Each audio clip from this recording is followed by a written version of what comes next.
Dear colleagues, dear friends, on behalf of Kurtakat, the network of Kurdish academics and professionals, I welcome you to our conference entitled 102 Years Treaty of Lausanne, Continuities versus Upheavals.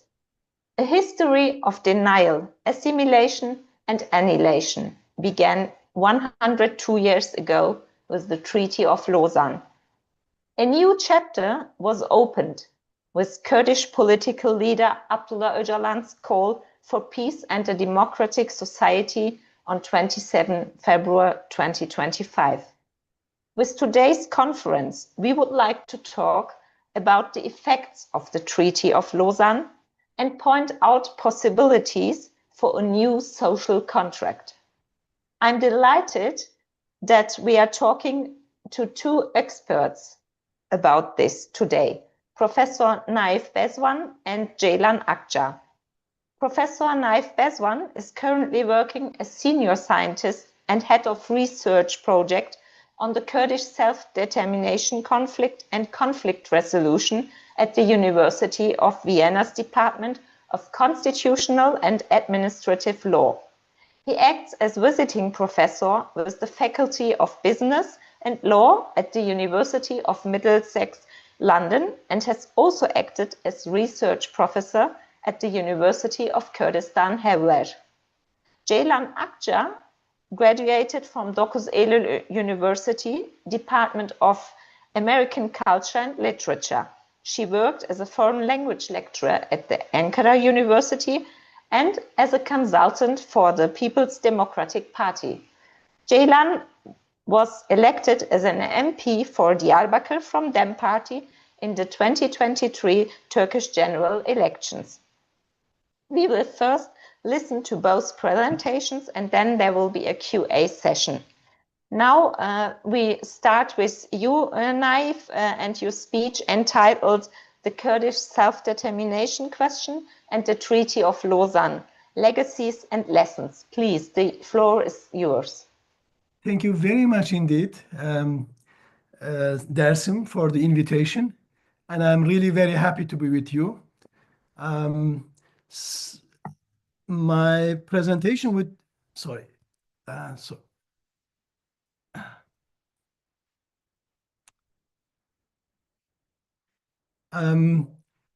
I guess we can safely say that no treaty has shaped both the political geography of the former Ottoman territories and the question of Kurdistan more than the political and territorial order framed by the Treaty of Lausanne signed in 1923.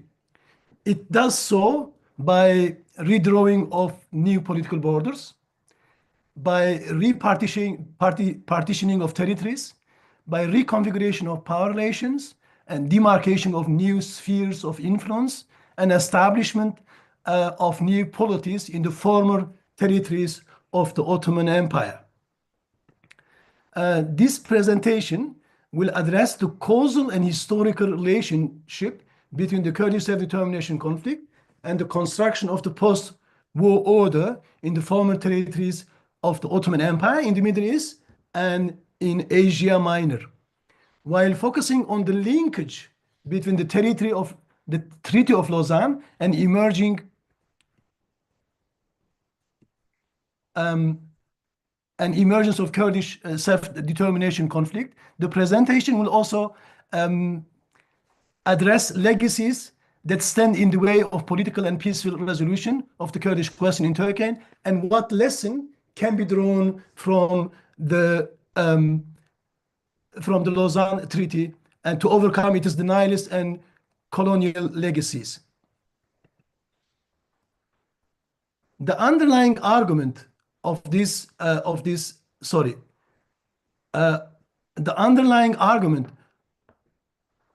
is that the Lausanne settlement,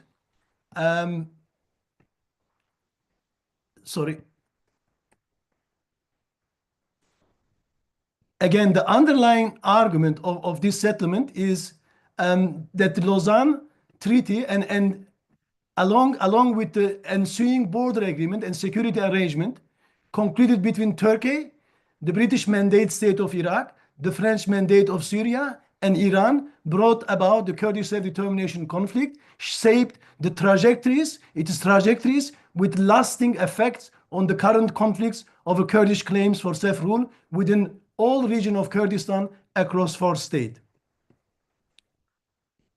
I would like to, after this introduction, I would like to outline my presentation. The first point is the peculiarity of the Lausanne settlement. The second point, Turkey's dual approach to Lausanne. The third point, understanding the relationship between the Lausanne and the Kurdish self-determination conflict. And then I will talk about the legacy of Lausanne's territorial and political order and concluding remarks. Let's first talk about the peculiarities of the Lausanne settlement. What makes the Lausanne settlement a kind of very interesting and in some ways unique treaty? It is the only post-war settlement that was modeled on the Versailles, not modeled on the treaty, the 1990 Versailles Treaty. All other treaties negotiated in Paris Peace Conference had the Treaty of Versailles as their archetype. So the Treaty of Lausanne was not modeled on the Treaty of the Versailles. Versailles concluded with the German Empire. Secondly, unlike all other peace settlement treaties, including the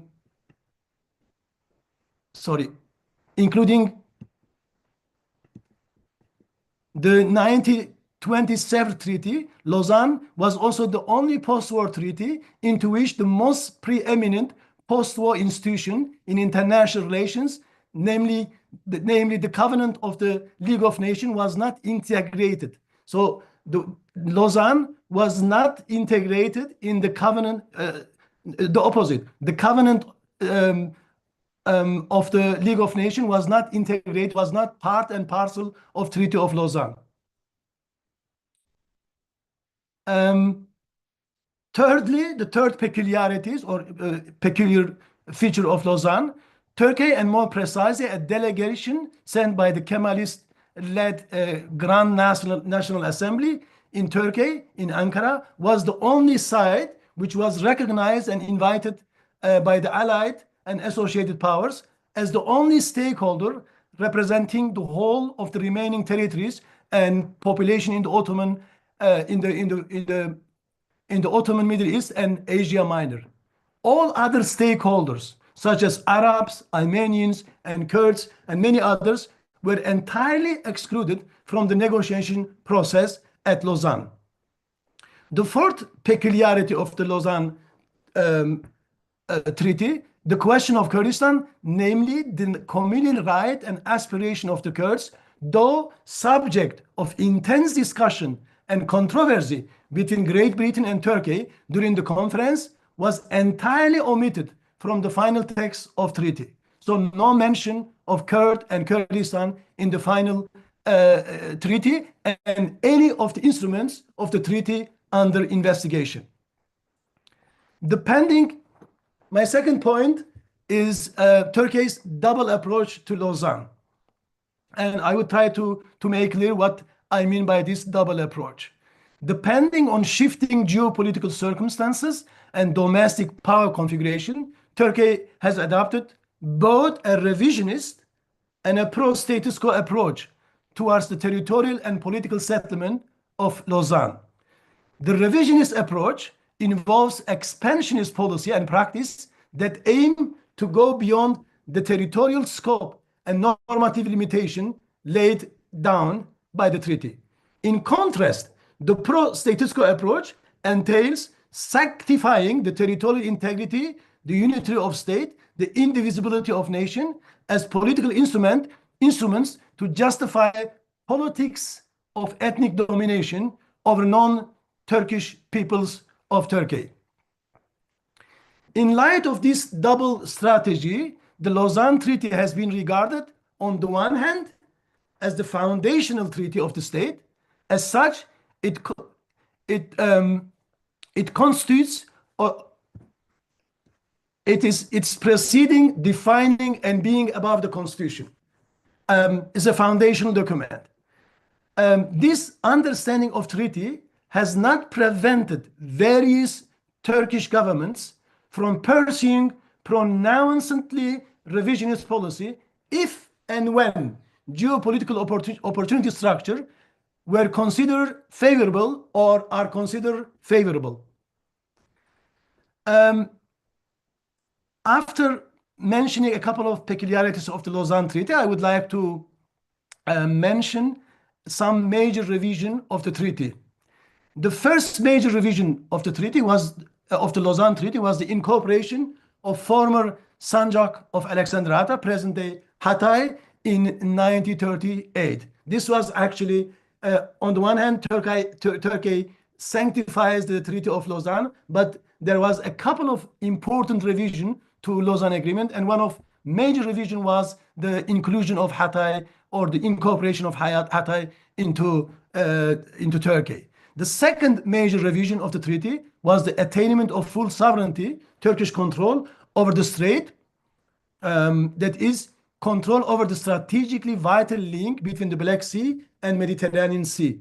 The Lausanne stipulation concerning the strait were subsequently replaced by the 1939 Montreux Convention to Turkey's advantage.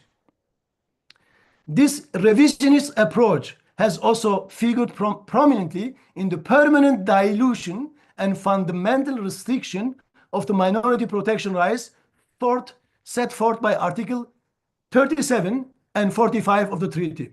This is very important because based on this article, the denial of Kurdish nation rights, minority rights, and basic rights are based on a specific interpretation of this article. Based on a totally arbitrary interpretation of this article, Turkish governments have made essential restriction of Turkey's minority protection mechanism while utterly negating the relevance of the treaty for Muslim as well as non-Muslim communities such as Yazidi or Assyrians. Finally, the Lausanne Treaty is often cited to justify the permanent intervention and military intervention or operation of Turkey against the Kurdish movements, not only in Turkish region of Turkey, but also in other regions of Turkey, in other region of Kurdistan, notably in South Kurdistan and Rojava. This happened either with the reference to conference as the foundation of the territorial integrity, national security of the Republic, or with reference to what is called Misaki Milli, National Pact, or a combination thereof.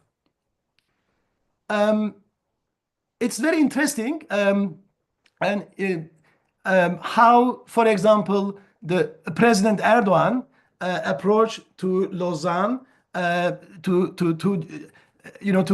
underline this double approach of Turkey again. In a speech made on 29 September 2016, President Erdogan made a very vocal criticism of treaty, referring to the victorious great power, Great Britain and France. He maintained, they threatened us with Sèvres in 1920 and persuaded us to Lausanne in 1923. So some tried to deceive us by presenting Lausanne as victory. In Lausanne, we gave away the now Greek island and that are not far away from Turkey. The reason behind this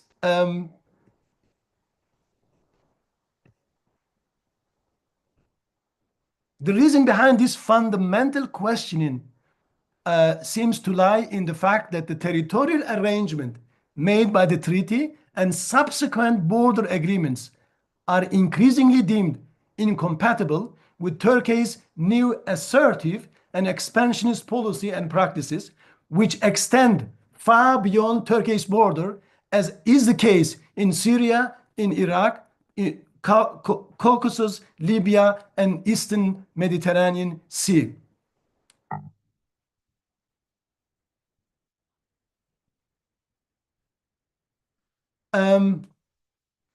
So following this radical questioning of the territorial and political order emerging out of the Lausanne Treaty, an earlier tendency again resurfaced.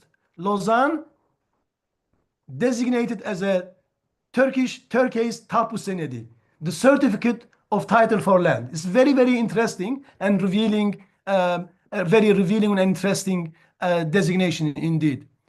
Then every certificate of title necessarily involves a transfer of some immovable object, such as a flat, a piece of land, from one contracting party to another to conclude and certified legal change in the property at issue. The question that arises is, whose land, by what means, and through what policy and practices transferred to whom? This question leads me to the relationship, the linkage between the Lausanne settlement and the Kurdish self-determination conflict.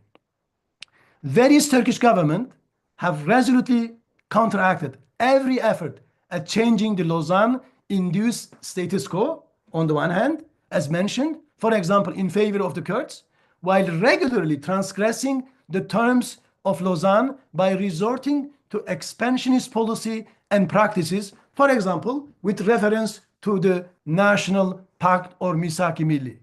The Lausanne regime so legitimized, sanctioned, and gave rise to a culturally purified, ethnically homogeneous, authoritarian nation-state model, to be sure, within geographies that were paradigmatically heterogeneous, multicultural, and multinational by history and by character.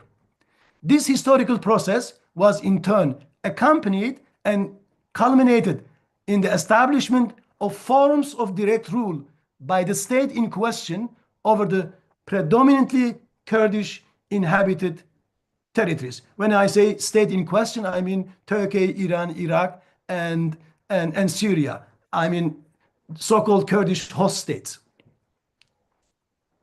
Lausanne thus subjected the Kurds and Kurdistan to the rule of emerging four states, two of them post-imperial states of Turkey and Iran, and two were mandated states, namely the French, the British mandated state of Iraq and the French mandated state of Syria. These host states were to varying degrees and levels of intensity hostile to the Kurdish collective rights, communal existence, and aspiration for self-government. This has, as proposed elsewhere, made the Kurdish question as a constitutive conflict over self-determination, the determination arising from the Kurdish quest for self-rule and states' drive for direct rule. My fourth point is one of the focus of this presentation is to talk about some legacy of Lausanne Agreement. I have divided this legacy into two levels, if you like. The one at the ideological, discursive level. At this level, we can discern three patterns of politics. One is the politics of non-recognition. I mean non-recognition of Kurdish national identity, national existence and rights, the negation of collective status, and the denial of political accommodation of the conflict. Whereas the first two seeks to demonize and delegitimize the quest for Kurdish rights and collective existence, the politics of non-accommodation precludes non-violent resolution of Kurdish aspiration for self-government other than by use of mass violence and military means. These are three important legacy of the political and territorial order framed by the Treaty of Lausanne and subsequent border agreements and security cooperation among the states in question.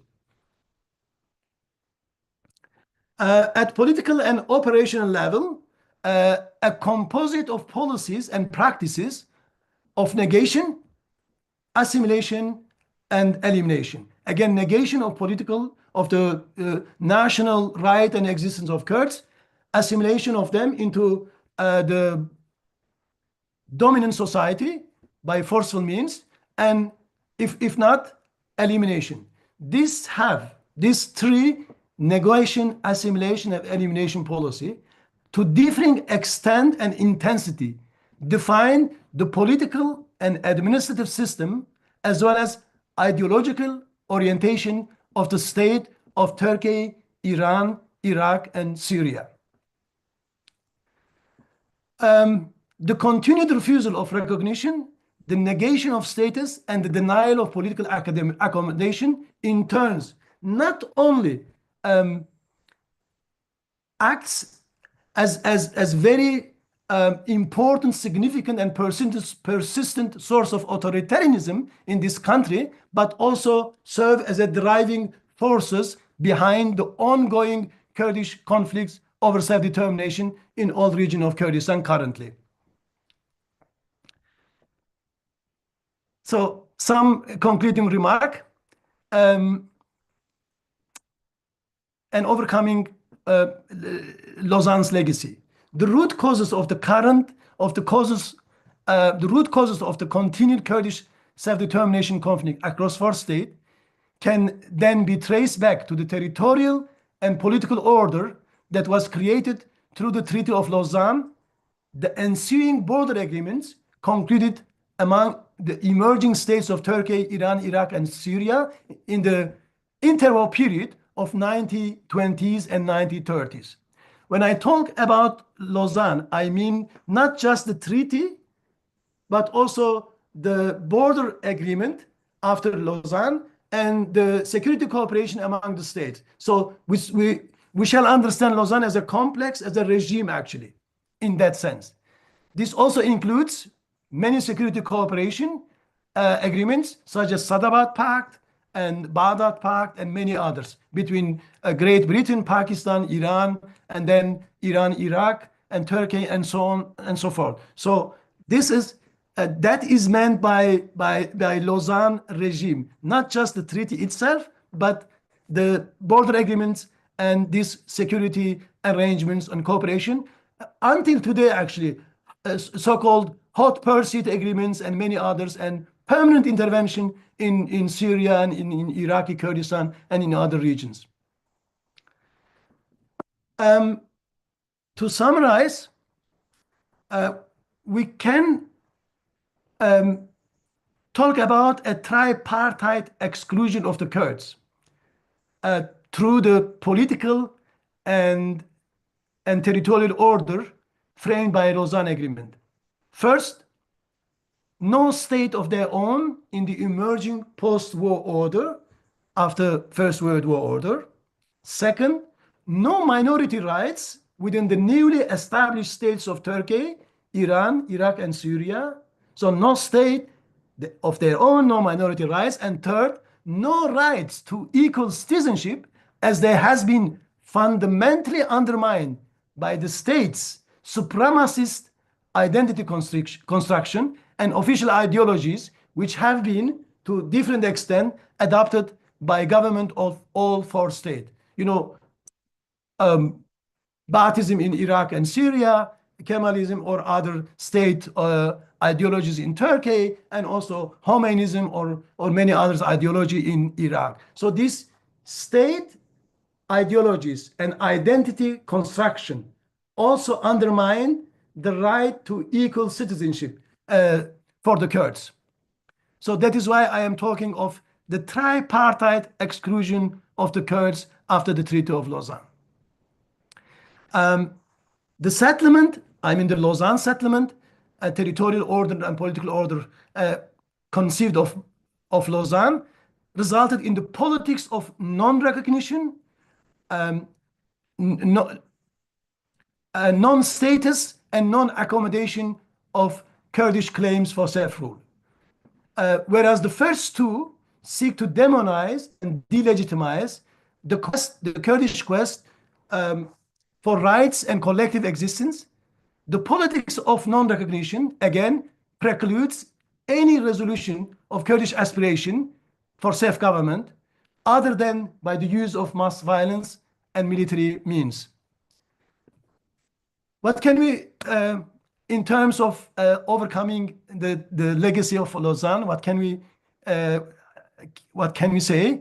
I think it's very, very important to emphasize that, due to this historical fact, the constitutional recognition of the communal national existence of Kurdish collective rights instead of politics of denial and forced assimilation. This is one important point and one important lesson to be drawn from the Lausanne. The second is political and peaceful resolution of the Kurdish question instead of politics of non-accommodation by the use of military means and mass violence. I mean, denial of political resolution. The third point, democratic self-government instead of direct rule, the Qayyim regime being the last example of this direct rule and continues. This may need, my modest conclusion, a federal and democratic reconstruction of the political and administrative system of Turkey. Thank you for listening. Thank you very much, dear Naif, for your excellent speech. We will continue with Ceylan. She will give a speech entitled The Roadmap to Peace, From Vision to Reality. Please, Ceylan, the floor is yours.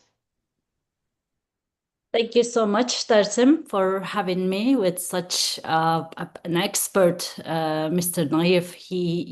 I feel very disadvantaged facing such a well-educated and well-presented academic. So it was really informative. Thank you so much for this presentation.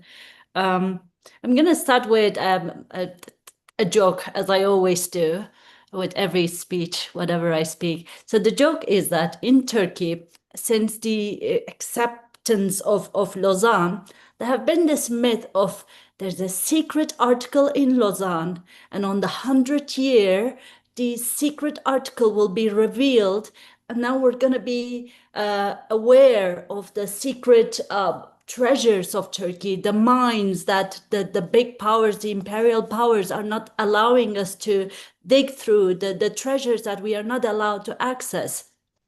So when in 2023, when the treaty hit actually 100 years, everybody was holding their breath, waiting for these treasures to be exposed. But that didn't happen because that doesn't exist.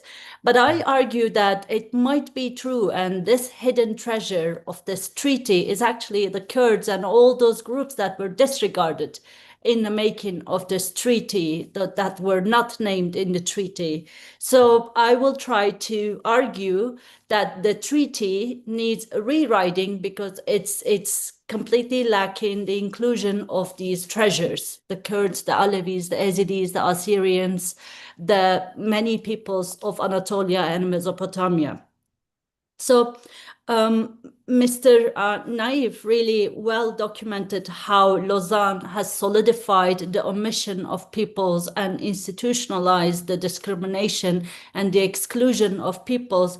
But I will argue that that started before the Lausanne Treaty was signed. It was actually the groundwork was done by Sykes-Picot agreement, which was never made public, but we know that that was laying the grounds for the distribution of land and the treasures of the Middle East. And that led to Lausanne, and Lausanne, the omission of the Kurds in Lausanne led to the rebellions of Sheikh Zayed, then the Dersim one, and then the Ararat one, and then so many rebellions of the Kurds followed because they were dismissed. They were not included in the making of the new republic. And I think if Lausanne was a law, let's say, as a tapu senedi, as Mr. Naif said, a certification of the land, then I think the Eastern Reform Plan would be the action plan to impose it. So Lausanne was setting up this nation state, the Turkish nation state, and to do that, they needed to get rid of all the different languages and religions and minorities and the majorities. So the Eastern Reform Plan was trying to erase the Kurdish identity from the Kurdistan, Bakure Kurdistan to be more precise. And that Eastern Reform Plan led to, I think, what we saw in the 90s, the formation of Kurdish armed militia, mainly the PKK, and then saying stop and enough to the implementation of these oppressive policies by the state. And from there, I think from 90s onwards, the demand have always been clear: recognize our agency, our political, economic, social, and cultural agency. And that has always been, the guns have always been a sort of a call to be listened. And from 90s onwards, there have been extreme crackdown, violent crackdown on these democratic demands of being included in the constitutions. And I mean, I'll go back to the foundation of the republic again, because that republic was a premature republic. It was so premature, so exclusionary, that it kept being challenged by several coups and also coup attempts. We see that since the foundation of the republic, there have been 2 successful military coups, there have been 6 attempts of military coups, and there have been 3 threats of initiating coups. So it's clearly there's a problem with the system. And I resemble Lausanne at this date in 2025 to an old car.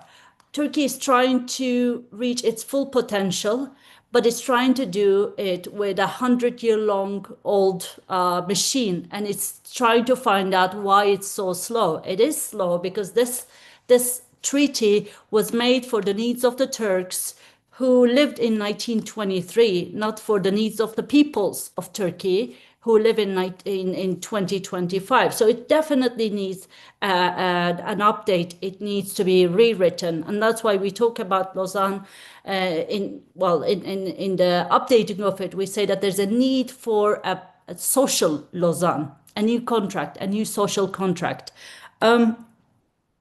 Because it's evident with what we see in the region, namely in the Kurdish region, the most developed, the high-tech settlements, the structures in Kurdish regions are military posts, and they are usually on top of mountains. People don't have access to running toilets, but they have the most advanced drones flying over their head. So there's an economic apartheid being imposed on the Kurdish regions. There's also an apartheid of education. If you look at the Kurdish schools, they are overcrowded. The education is imposing, again, the ideology of a nation state. So there's a constant need to brag about the Turkish identity and completely denying your own identity.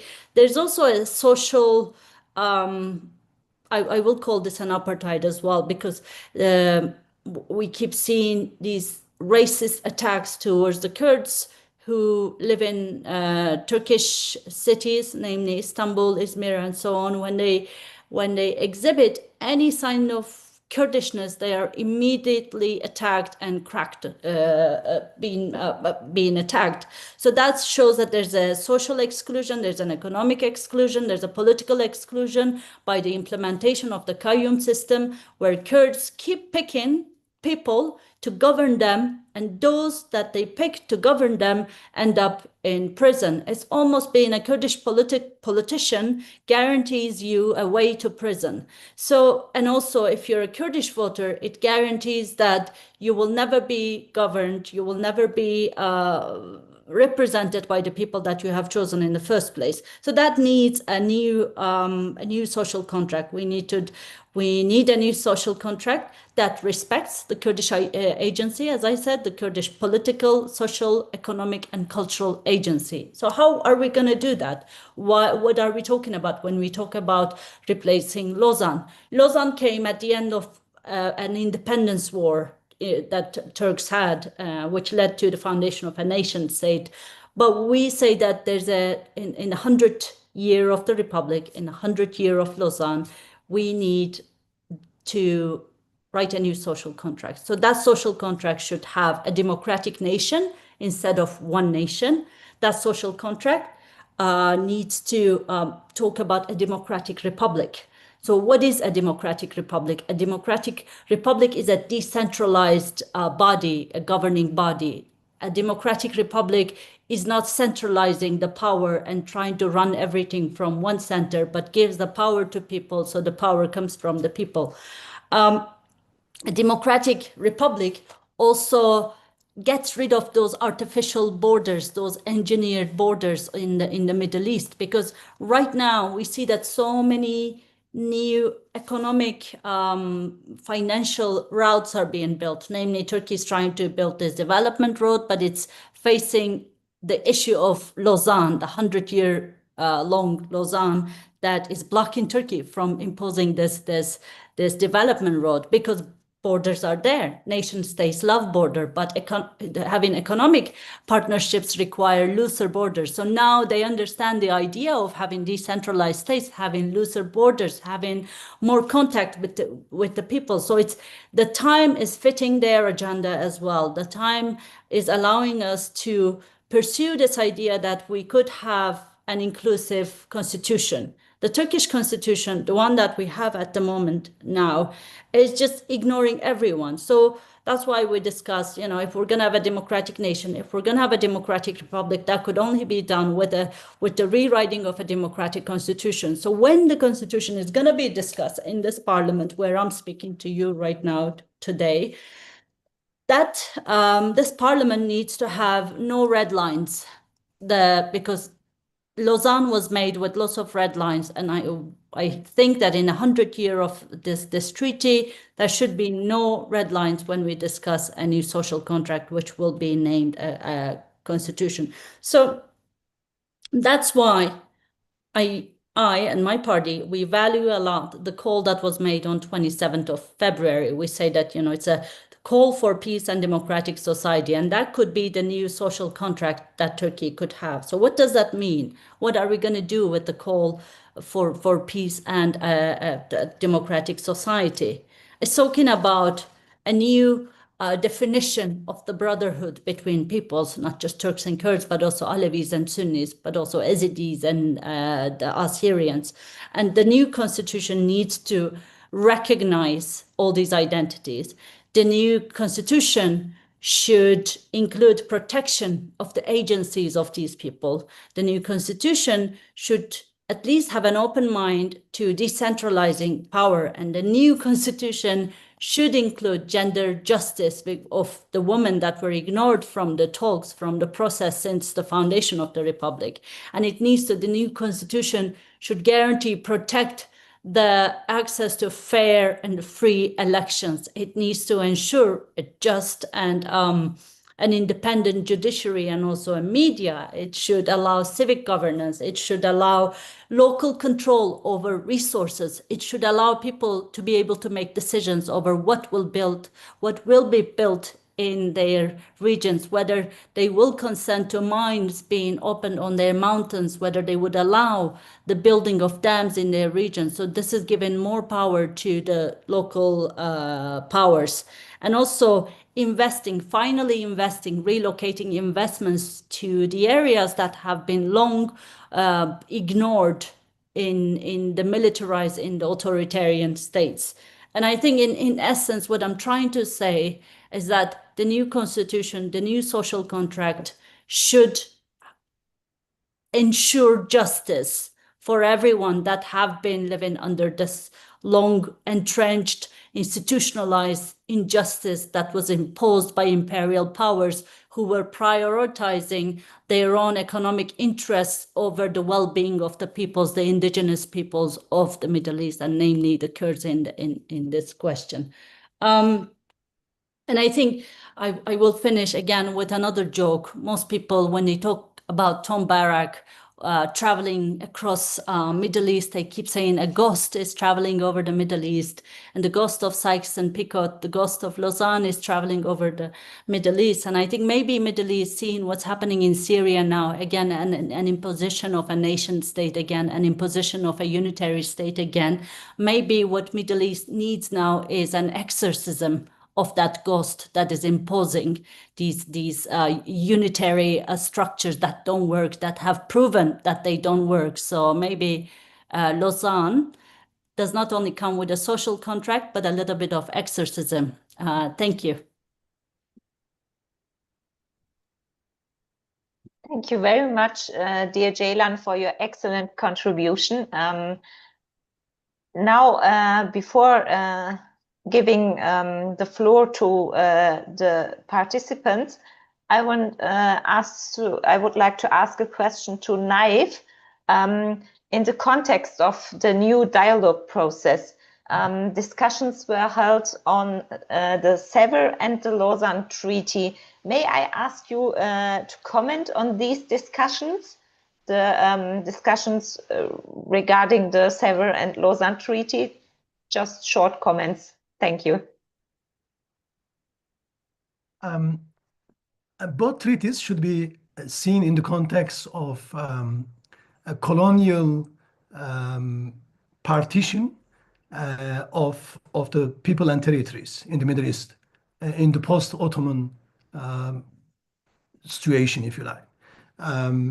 Because, as I mentioned and made clear, Treaty of Lausanne was not negotiated among all stakeholders or main stakeholders. It was negotiated among Britain, British government, and to a certain degree also French participation, but and Turkish, not even the Turkish government actually. It was the government of Turkish National Assembly or Turkey Great National Assembly. So this and Lausanne, the Sèvres also is a partition, the treaty of imperial imposition of partition. And in both cases, they have been not negotiated among the stakeholders, but have been imposed according to geopolitical interest, not only imperial powers, but also the local elites. It's very, very important. If we talk about colonialism and partition and an authoritarian regime, it's not just a Western colonialism and Western partition, but also partition and colonialism within the region itself by the great powers in the region itself. It's very, very important that we see both of that and not just one side of it. So that would be my short designation or definition of both treaties. Yeah, thank you, Naif. I remember in a meeting in 2010, Kurdish political leader Abdullah Öcalan, in a meeting with his lawyers, he said, it is said that we are now experiencing the danger of Sèvres, and I say let's update Lausanne against the danger of Sèvres. Both Kurds and Turks will win in the updating of Lausanne. And this was exactly that what you, Ceylan, referred to in your speech, the need of a new social contract, a democratic nation, and a democratic republic. There were also discussions in Turkey among politicians in the context of this discussions, Sèvres or Lausanne. Maybe just can you summarize these discussions from the point of Turkey? Just very short. So as Mr. Naif very richly elaborated, Lausanne was seen as a success. Turkey even had a Lausanne Day. They were celebrating it for so long, well, mainly during İsmet İnönü's presidency, because that was the only success he had, right? He came after Atatürk, so there was this really big leader, and then he followed him, so he had to do something that showed that he mattered. So he had this day celebrated for so long until he lost his one-party rule. And Ser, in the Turkish education system, me and some of the participants went through this education system. Ser has been the nightmare of this republic. You know, when they talk about Ser, they are painting the saddest picture you could see in the history of humankind. So it's always like, oh, Ser was the worst. They were just capitulating the whole acquisitions and the success of the independence war. So, but Lausanne finally liberated us from that. So that argument is still ongoing. But there's, of course, with the new government, it's sort of ideologically is at fight with the founding fathers' ideology. So Erdogan keeps talking about Lausanne being a loss. He mainly refers to Mosul and Kirkuk as well, saying that the Brit got that. He also talks about it with the islands that Naif rightly put in his presentation, saying that Turkey lost these islands, the Greek islands, now Greek islands, because of Lausanne. It could have been negotiated better. But Mr. Abdullah Öcalan argues that if Turkey didn't give up on the Greek islands, then it would, if it didn't give up on Mosul and Kirkuk, then it would have lost everything. And the new founding fathers of the Republic had to be realistic and had to make some concessions. And for them, the biggest concession at the time was giving up on these oil-rich regions. But then Mr. Öcalan says that this is not the issue at the moment. Turkey is not the Turkey that it was in 1923, and it could be more bold. It could allow the Kurds, the people that have been divided by borders, but not by their cultures or political alliances. He argues that these people could have some sort of confederation, and that confederation doesn't have to make up a new structure, but it could be just, you know, an agreement, a verbal agreement between the people saying that that's the confederation we have. We agree that we are socially and culturally linked and that we have alliances, the alliances of people. So that's one thing that we have. But Ser in general, yes, it's seen as a big loss in the history of this republic, and they see that Lausanne has rescued them from the losses imposed by Sèvres. But what we argue is that because of Lausanne, the Turkish-Kurdish alliance, the hundreds years long Turkish-Kurdish alliance also lost. There were a lot of things lost in Lausanne, and we think that this loss could be reversed again with a democratic republic, with the foundation of a new republic, a new idea of the republic. Thank you. Now I will give the floor to the participants who joined us for comments or questions, please. Yes, please. Can you hear me now? Yes. Hi there, thanks for your presentations. As you spoke, I remembered a diplomat during a meeting. He was saying, in the Middle East, there can't be war without Egypt and no peace without Syria. Now, today we see that we all, as Middle Easterns, or let's say Kurds, are now at the steps of Syria. Okay, these treaties, it's obvious what they did to us, to Kurds, and what we wish for, that is no secret as well. But what is your projection on this ghost lurking all around Middle East? Are we at the dawn of a peace, or will it get worse? Because, you know, mentioning the nation states, Barak also said that these are threats for Israel. So will these treaties get worse or get better? What is you both, I mean, projections on it? What do you mean by a treaty? Which treaty? Excuse me. Lausanne and Sèvres. Okay. Yeah. So Ceylan, Mrs. Ceylan, please go. No, you go ahead. I think you're going to give more historical. I was trying to make clear that that we actually talk about a very colonial arrangements which has taken the form of agreement without participation of the main stakeholders in this process, in the process of negotiation, in the political process itself. The fact that the one treaty is better served the Turkish interest doesn't make it a better treaty, or doesn't make it a non-colonial treaty, a treaty of partition and allocation of territories.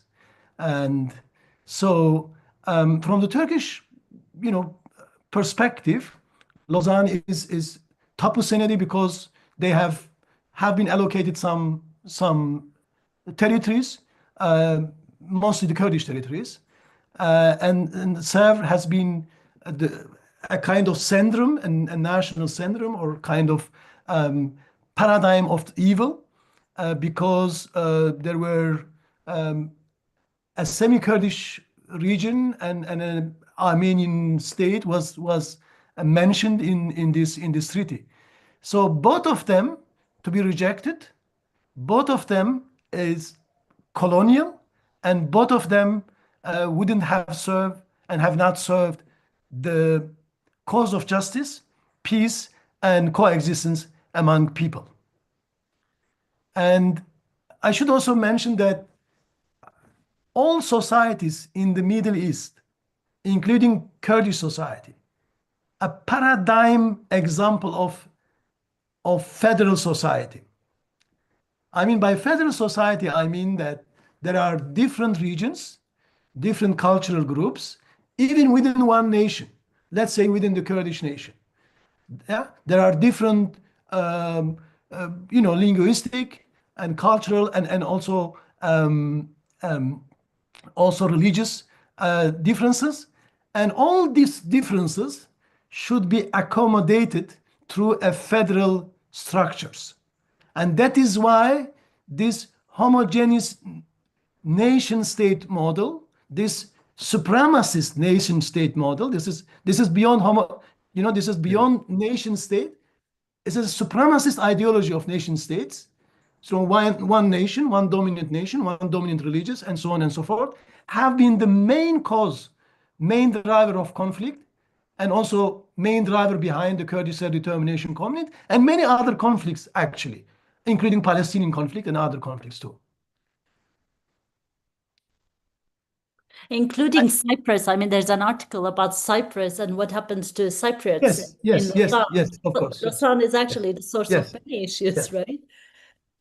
So if we put this both and all of other treaties after First World War in the context of colonial arrangement, colonial treaty making, then we can only be critical of them, and we can also, through the criticism of them, we can find something new, something for the future. What I can add on top of what Kak Naif said is that unlike 100 years ago, when only 66 Kurdish prominent figures sent letters to the Lausanne writing committee, let's say, we now have more unity, specifically in Kamishlo. Kurds from all four parts of Kurdistan gathered, and they expressed this idea of national unity, and that the demands are clear. We're asking for our rights in whatever country we are, and we think that there needs to be a holistic approach to the Kurdish issue, not just one localized ones in each country.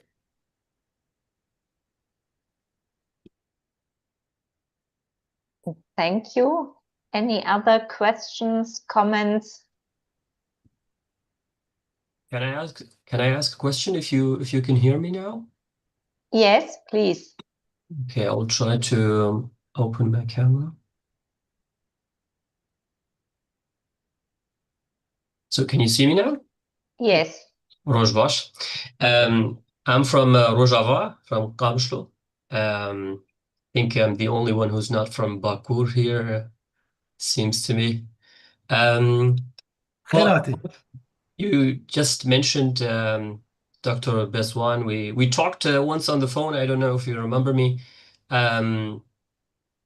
I just mentioned the future. I just have a question that's future oriented, so to speak. We are now in the middle of a peace process between what I would call Kurds and Turks. Um, I'm not a pessimist person. I think I'm a very optimist person, but I think we have to ask ourselves the worst case scenario question. And very closely linked to the topic we're talking about right now of Lausanne, what happened almost 100 years ago. I think they were very positive and nice words back in the day that Kurds and Turks are brothers and in the parliament, and this is a state that consists of two nations, and I think even more positive words than you would hear now from the other side. But then the negative scenario, the worst scenario, was the actual one that happened, and words don't matter, I think, in politics. The real status, the status quo is that what matters at the end. So I'm really just asking myself, what could not be forced by power by all the four countries Kurds are living in right now. There is a peace process, a so-called peace process. There's something going on. I think most people, most Kurds at least, almost every Kurd, actually, we don't know what's really in detail about that. And the details are actually the most important things, not, just talking in general. So I'm just imagining, I think I'm not the only one. What is the worst case scenario? The worst case scenario might be, especially that we're talking about laying down all the military power that Kurds have in their hand. And at a certain point of time, especially I'm talking about Bakur and Rojava, since they are very tightly linked to each other future-wise. What do you think in your mind, this is my question, might be the worst case scenario for us that at a very bad certain point of time, the other side just, takes back every positive steps and words back and just refuses to give Kurds any rights. What is the guarantee? Do we have a guarantee? Is it not important to have a guarantee? Because I think nobody's talking about a guarantee, but we need a guarantee. What is the guarantee? Weapons have been the guarantee, but if they are not there, what is the guarantee? Can you imagine such a scenario? Because I'm only thinking about that, to be honest, not about anything else. It's the question is for me or for Mrs. Ceylan? Whoever Ceylan. would like to answer. Okay. So it's a very difficult question indeed. It is, the current process not even qualified as a peace process. It's qualified as a Turkey without terror. Yeah. But on the other hand, the state terror and crimes are going on. The authoritarian practices are increasing, not even within Turkey, but also in Syria and other places. So there is currently a tendency within Turkish political system, a kind of geopoliticization of foreign policy and authoritarianism within the country. So in this context, there is some hope for peace process or for peaceful resolution of the Kurdish question, let's say. But the process is so far based on, it's not reciprocal. It's one-sided. It's based on one party makes some important concession and prepare the way for a political negotiation or political process. But so far we haven't seen reciprocal and important and transformative steps by the government. So the hope is, I would say, that the government is going to be reciprocal and take some important political and juridical step to bring the process in a very positive manner to influence the process. But this is currently not a concrete reality. So I don't want to really talk about the worst case scenario. I would like to talk about a possible and positive peace process and political process. But the worst scenario would be, for example, an immediate Turkish military attacks on Rojava for the purposes of destruction of self-governing structure in Rojava, along with military and diplomatic and political support of the HTC regime in Damascus. That would be the nightmare case, not only for the peace process, but also for the Turkish and Kurdish people, and I guess for many communities in the Middle East, in Syria, in Turkey, and so on and so forth. That would be the nightmare scenario. But I hope that is just a nightmare scenario. It's not. But I guess as politician, a political actor should consider this possibility too. So that would be my answer to your question. Thank you. Yes, Ceylan, maybe you can also comment on it because you are on the ground. So yeah, please. Thank you for this very honest, candid sort of statement that you made. And that's mainly the fear that we hear in the town hall meetings we've been holding in Bakure, Kurdistan. We have been gathering in villages, in small neighborhoods, and holding meetings every night. We have done more than 2,000 now. So it's the main question is always what you ask. What has the state done to reassure us that they are honest with this process?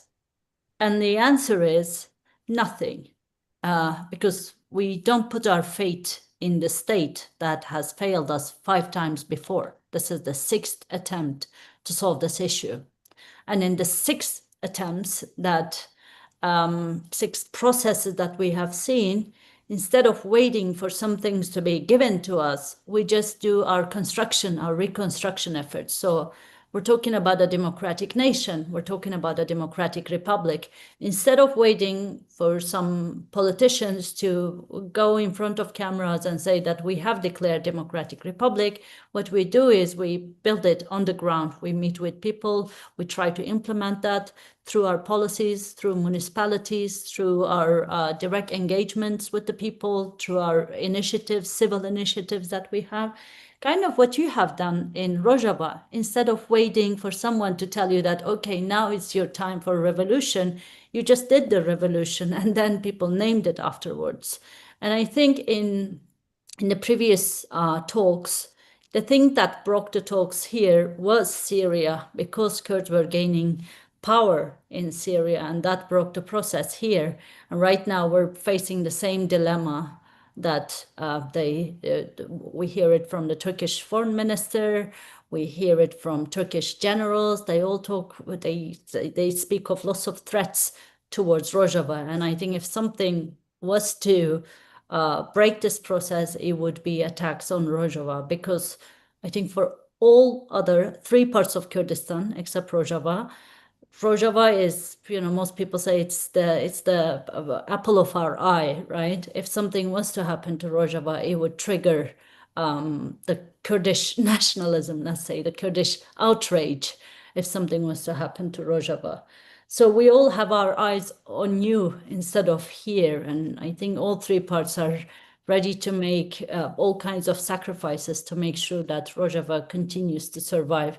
And I can't imagine under this Jolani government, HTS-led government, for Kurds to lay down their arms, especially women to lay down their arms and rely on the protections of rapists like Abu Amsha, or rapists in the higher ranking of military positions in the new Syrian regime. So I don't think that's a choice for Kurds in Rojava, and I'm sure they will make the best decisions for themselves. But just rest assured that all other 3 parts are just having you on their focus. Thank you. Any other questions? Yes, Aisha, please. Thank you for your presentations. I have attended from Bakur, from Ankara. And my question is to Ms. Ceylan, because we have a peace process. My question is same as Amin's question. But this process, I think what is going on, we don't know anything and any appearance on this process. Do you believe the Turks will accept to be a democratic nation or something else? Because 80% of them believe they are also a democratic nation. So my question is that, can you believe the Turks will be a democratic nation or not? I think one thing we could congratulate this government is that they have spread the oppression on everyone. So now everybody get a taste of their own medicine. That's why they all understand now that this is not a democratic nation. This is not a democratic republic, and this republic needs a new makeover. So they all agree on that. And I think having that agreement is very important, especially what we see with the main opposition, the attacks on the main opposition party, people talking about the right to fair trial being violated, talking about ill treatment in custody, talking about, attacks on municipal authorities. That's huge progress. We have been talking about this for decades and nobody believed us, but sometimes, the needle, the proverb that says, put the small needle onto yourself and the bigger one onto someone else. So now the tasting of this undemocratic medicine has helped us to at least start a conversation with Turkey is not a democratic country. So now that we have agreement over that, then we could continue the discussion with how could we democratize Turkey? And everybody is in agreement that Turkey needs democratization. And I hear this a lot from CHP politicians. They don't say it out loud, but they say it in private conversations, and they say that their only hope at the moment is that the Kurds will democratize the country and the attacks on their municipalities will stop. And I think that's a big confession. That's a big step that we wouldn't have made unless this ruling bloc spread this crackdown onto them as well. And I think at the end of the day, the society is more progressive than the politicians. If you talk to people on the ground, they are easier to convince than politicians. And I think if we could remove these politicians with lots of red lines, then we could convince the society that this need for democratization is imminent and is essential and it needs to get done. Thank you very much. Any other questions or comments?